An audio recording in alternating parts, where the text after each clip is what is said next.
একটা ছেলের জীবনের তার প্রথম ভালোবাসা হচ্ছে মা। কিন্তু একটা সময় যাওয়ার পরে একটা ছেলের সবচেয়ে বড় শত্রুই হয়ে যায় মা। মা তার ছেলেকে এমনভাবে মোটিভেট করে, সকলের কাছে তার ছেলেটাকে ছোট করে রাখে।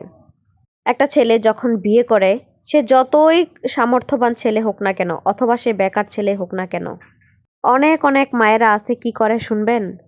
তার ছেলে যখন শ্বশুরবাড়িতে যাবে, মায়েরা কানে কানে বইলা দেয়, কিছু নিবি না কেন? তোর শ্বশুরবাড়ি যাইতেছস, তোরে আপ্যায়ন করে খাওয়াবো, তুই কেন মিষ্টি মন্ডা নিয়ে যাবি? শুধু যে একটা বেকার ছেলের মা এরকম করে তা কিন্তু না। যেই ছেলের মাসে অনেক অনেক টাকা ইনকাম, সেই ছেলের মায়েদেরও মন মানসিকতা ঠিক এরকম। তার ছেলে নিজের পকেট থেকে খরচ করা যাবে, এটা নিয়েও তাদের গায়ের মধ্যে জ্বালা ধরে।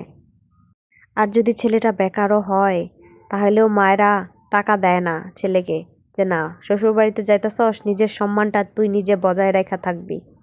লোকে যেন বলে যে না, ছেলেটা ভালো বা ছেলেটা আসে সম্মানের সাথে। এমন না যে ছেলেটা খালি হাতে গেলে শ্বশুরবাড়িতে কোনো কিছু আদর আপ্যায়ন পাবে না। ব্যাপারটা আসলে আদর আপ্যায়নের না, ব্যাপারটা হচ্ছে এখানে একটা মেয়ের সম্মান।